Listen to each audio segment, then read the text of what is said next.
Hello friends, welcome back to Login Helps. Today we are signing in to a Tinder account. In order to do that, first go to Tinder app on your mobile. Click it open, and as soon as you do that, you'll see three options to sign in.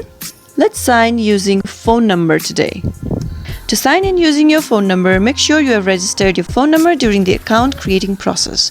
Once you click login with phone number, you'll have to enter your phone number and choose the country code as well, and tap on continue. Now a verification code is sent to your mobile device. Type the code in and continue. In case you didn't receive any code, you can always click on resend button. Okay, that is it. You've logged into your Tinder account using your phone number. Hope this video was useful. Don't forget to subscribe to our channel, hit the bell icon for more updates, and see you again soon.